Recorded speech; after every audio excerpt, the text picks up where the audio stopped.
सबसे पहले हम लोग पहला टॉपिक स्टार्ट करते हैं, why we are studying the strength of material. मैंने फर्स्ट लेक्चर में भी आपको कुछ ब्रीफ आइडिया दिया था, इंट्रोडक्शन दिया था कि हम लोग स्ट्रेंथ ऑफ मटेरियल क्यों पढ़ रहे हैं। मैंने उसमें बताया था कि स्ट्रेंथ ऑफ मटेरियल जो होता है वो आपको डिज़ाइन का जो डायमेंशन होता है उसका कैलकुलेशन करना मेन मोटिव होता है, ताकि जो मेरा स्ट्रक्चर बन रहा है, जो मेरा प्रोजेक्ट बन रहा है वो क्या हो, इकोनॉमिकल हो प्लस में सेफ भी हो। ठीक है, यही मेन मोटिव है। जब भी हम किसी भी डिज़ाइन का डायमेंशन कैलकुलेट करेंगे तो कुछ हमको पैरामीटर रिक्वायर्ड होगा। ठीक है, वो पैरामीटर किस फॉर्म में होगा, क्या रिक्वायर्ड है वो पैरामीटर, वो सी चीज़ हम लोग यहाँ पे डिस्कस करेंगे। ठीक है, तो सबसे पहले जो पैरामीटर के बारे में डिस्कस करेंगे, तो पैरामीटर किसके रिलेटेड होना चाहिए। पैरामीटर आपका रिलेटेड हो सकता है कि उस मटेरियल के रिलेटेड हो सकता है, उसके लोड के रिलेटेड हो सकता है, उसके फेल्योर के रिलेटेड हो सकता है। तो सबसे पहले हम लोग स्टार्ट करते हैं लोड के रिलेटेड। जो मेरा पैरामीटर है वो क्या होना चाहिए। लोड के रिलेटेड पैरामीटर आपको ये होना चाहिए कि जो लोड लगा है वो क्या है, स्टैटिक है, डायनेमिक लोड है, किस तरह का वो लोड लगा हुआ है, टेंसाइल है, उसका नेचर कैसा है, टेंसाइल है, कंप्रेसिव है, इस तरह का बेसिक जानकारी होना चाहिए। ठीक है, तब जाकर हम लोग डिजाइन में कुछ थोड़ा सा सहूलियत मिलेगी उसको करने में, कैलकुलेशन में, डायमेंशन का।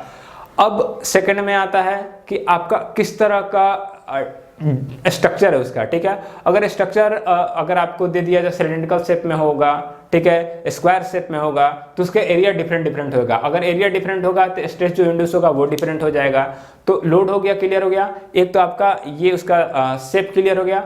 थर्ड में आते हैं कि उसका किस तरह का फेल्योर होगा। इस पे भी डिपेंड करता है कि मेरा फेल्योर जो होगा वो हो सकता है कि कोई तो इलास्टिक फेल्योर शो करता है, कोई प्लास्टिक फेल्योर शो करता है, कोई सडन फेल्योर हो जाता है। तो किस तरह का उसमें फेल्योर देखने को मिलेगा। ठीक है, वो किस तरह से फेल होगा, किस तरह का वो डिस्टॉर्ट होगा। ठीक है, डिस्टॉर्शन के बारे में हमको देखना है कि वो किस तरह का डिस्टॉर्ट होगा।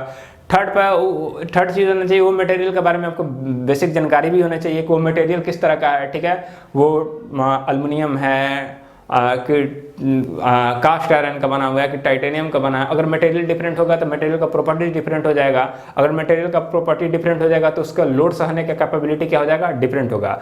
ठीक है, अगर मान के चलते हैं कि मैं इसको और थोड़ा सा इस चीज़ को आपको समझाता हूँ थोड़ा सा क्लियर। अगर मान के चलिए कि ये मेरे पास 3 मेंबर से एक इस तरह का शेप बना हुआ है। ठीक है ना, ये स्ट्रक्चर बना हुआ इस तरह का, एक मेंबर 1 हो गया, मेंबर 2 हो गया, मेंबर 3 हो गया। ठीक है, इस मेंबर पे मेरे को यहाँ पे लोड अप्लाई करना है। ठीक है, जैसे मैंने इस पे लोड P अप्लाई किया तो P लोड पे हो सकता है कि मेंबर में फेल्योर देखने को मिले, या तो 2 में, 3 में, 1 में, किस में फेल्योर देखने को मिलेगा।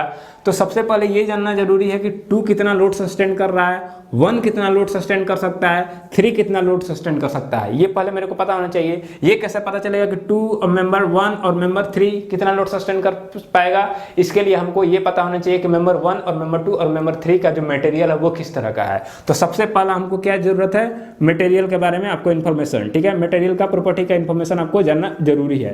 ठीक है, अब सेकंड बात करते हैं, मटेरियल का पता चलेगा तो ये पता चलेगा कितना लोड सस्टेन कर सकता है।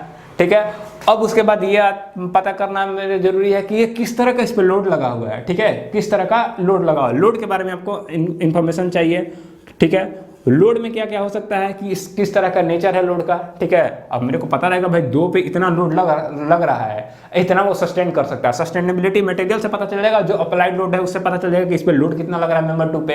अगर मेंबर 2 पे लोड का पता चल जाता है और सस्टेन करने का लोड का पता चल जाता है तो हम पता कर सकते हैं वो फेल होगा या नहीं होगा। ठीक है, अब आते हैं तीसरा कि जो मेंबर 2 है, मेंबर 3 है, मेंबर 1 है, ये हो सकता है कि जो मेंबर 1 है वो किस तरह का है, ब्रिटल नेचर का है। तो ब्रिटल मटेरियल होता है वो किस में फेल्योर होता है, ब्रिटल मटेरियल टेंसाइल में फेल्योर होता है, कंप्रेसिव ज़्यादा सह सकता है। तो ये मेरे को पता होना चाहिए कि ये किस तरह का फेल्योर शो करता है, किस लोड पे फेल्योर जल्दी शो करता है। तो फेल्योर के बारे में भी कुछ मेरे को जानकारी चाहिए। तो ये सब पैरामीटर आपको पता रहेगा, 3-4 पैरामीटर हैं, ये सब पैरामीटर आपको पता रहेगा तो आप डिजाइन का डायमेंशन का कैलकुलेशन के लिए आगे प्रोसीड कर सकते हैं। ठीक है, ये हो गया। अब इसमें मटेरियल में कुछ प्रॉपर्टी जब मैंने यहाँ मेंशन किया है कि इसमें मटेरियल का कुछ प्रॉपर्टी होता है, यंग मॉड्यूलस, पॉइजन रेशियो, ये सब चीज़ मटेरियल का प्रॉपर्टी होता है जो कि हम लोग डिस्कस करेंगे।